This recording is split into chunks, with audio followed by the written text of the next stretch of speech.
Good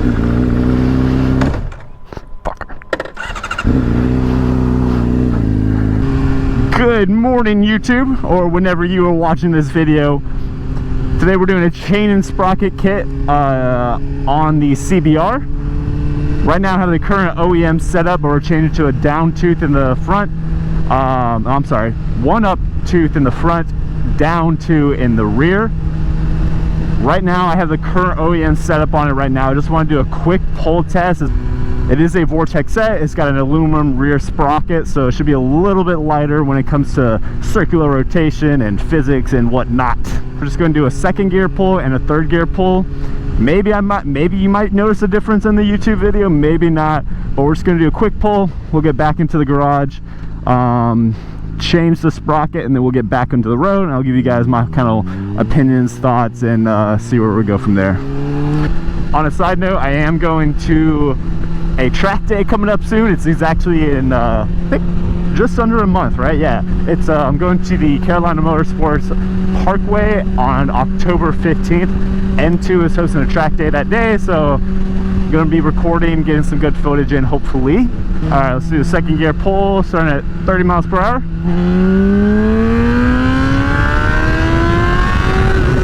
All right. All right, here we go. Second gear pull. Let's start at 45 miles per hour.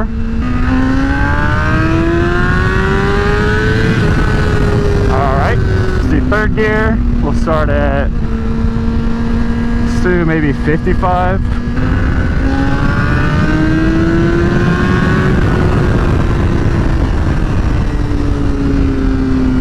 But all right, let's that was the pull. Let's get back to the shop. All right, we are back in the shop, back in the garage. As you can see, we got the Vortex Performance kit right here. Like I said, it was up one in the front, down two in the rear, so pretty aggressive, quick acceleration chain. With that being said, let's go ahead and unbox it. We got the front sprocket right here. The 520 RX3 tri-glade chain. And then this is the aluminum sprocket. I'll do a weight test with the current steel Vortex sprocket that is on there right now. Again, it's an OEM setup, so maybe we'll shave off a few extra ounces when it comes to circular rotation and whatnot. But with that being said, let's go ahead and get this installed. As you can see, I'm very limited when it comes to workspace and tools, so we'll do the best of my abilities, but you know, with some current techniques and skills that I have learned along the way, hopefully we can get this installed with ease and simplicity. So let's get to it. As a disclaimer, this is not a how-to video. There's plenty of videos out there that will probably explain this a lot better than I will. Got some nice Vortex stickers. Wow, this is so light. Holy, crazy light. I can read, wow, that's actually kind of insane. It does come pre-greased and sealed. We got our master link right there. Some additional grease to grease up the new O-rings. All right, with that being said, let's go ahead and get off the front sprocket cover and go from there.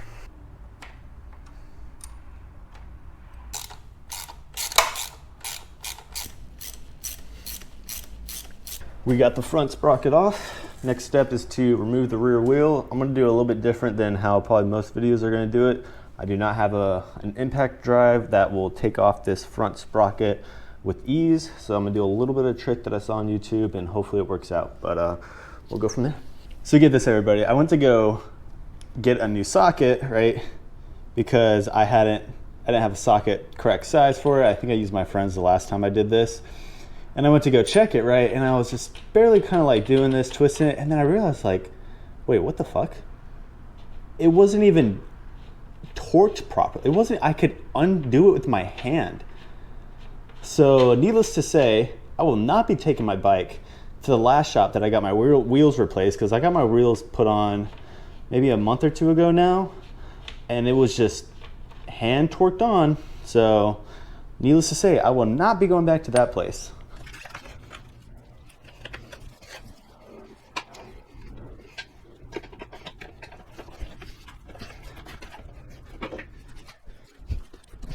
Okay, it turns out they actually broke the chain first, so I'm going to attempt to do it with the wheel off.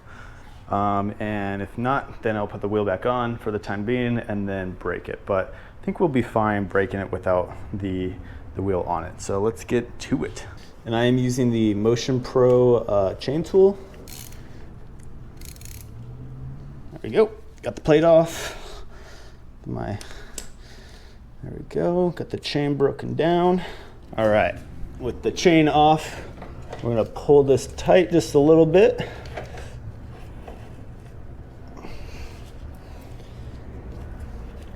Just a little bit more chain to work with. Zip tie this up here. And they just used a Allen wrench, stuck it in between so it's nice and taut. Yeah, I mean that's pretty tight. Let's see if we can break off this chain. I have a good breaker bar that I can use, so hopefully it'll just come right off. All right, everything's nice and tight. We got the breaker bar on it. Feels and looks solid.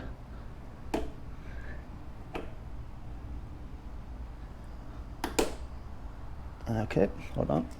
All right, round two. Let's try this again.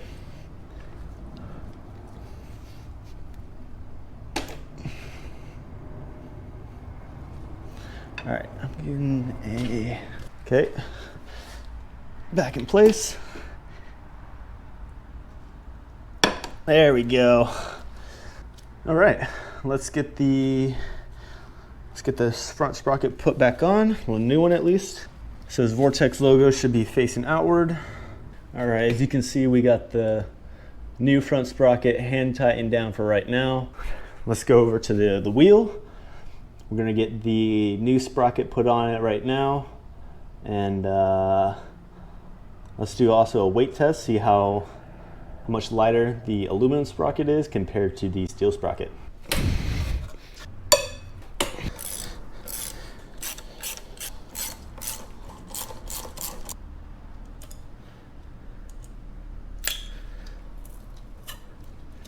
There we go. Sprocket is out. All right, got the scale out. Let's go ahead and measure the aluminum and steel. This right here is the steel sprocket, weighing in at 694 grams. And for the aluminum, I'm gonna guess, I don't know, probably half that. I'm guessing like 400. Oh, 307, so almost cutting that in half. Let's get this sprocket put on. All right, let's get the aluminum sprocket on now. Got the Vortex logo facing outward. The bolts are going to be torqued down to 47 foot-pounds in a star pattern.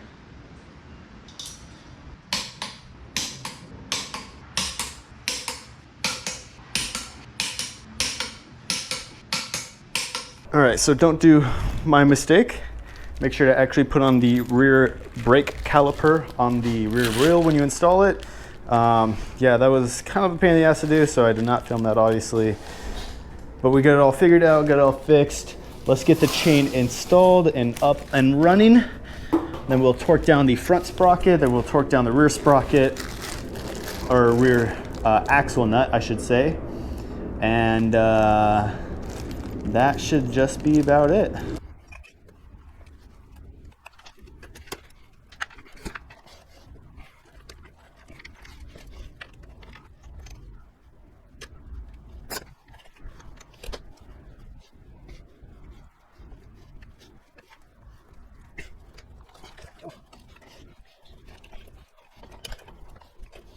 There we go. So as you can see, perfect fit. Obviously there's a little slack right now. Let's get that master link on.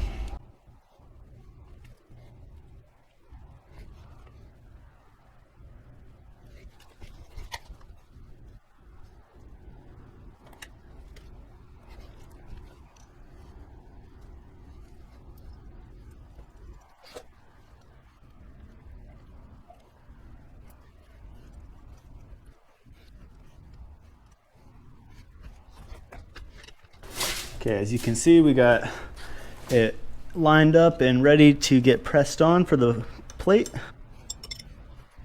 That's 18.25.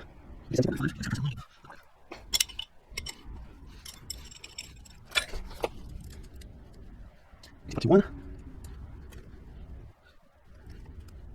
There we go. See more.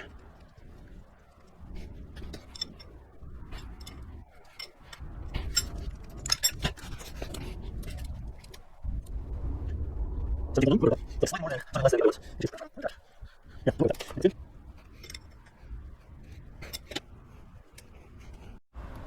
All right, we got the chain sprocket on. Last thing to do is actually just tighten up the front sprocket, center up the rear tire, and then get rid of some of that slack. So probably just cut this video out, and then we'll cut to me testing this out on the road. I just don't want this video getting too long. All right, I'll see you on the flip. All right, I'm going to show how I did the front sprocket and was able to torque it down to 40 foot-pounds on the front.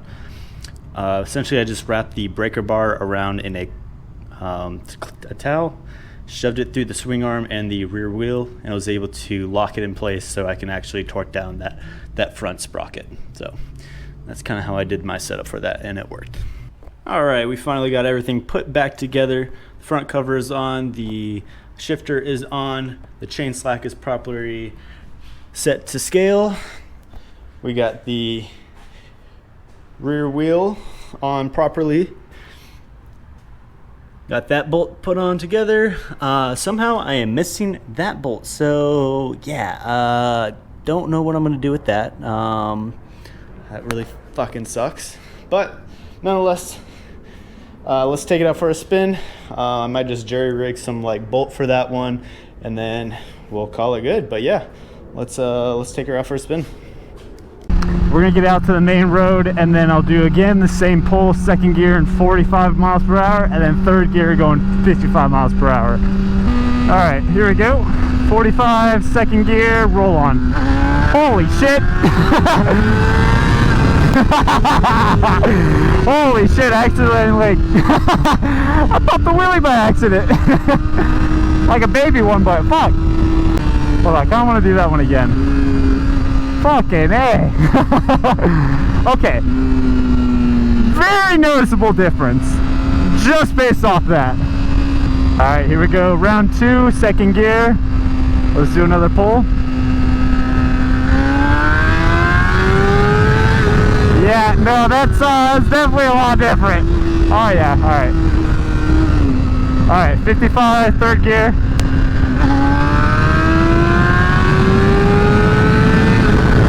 Oh yeah.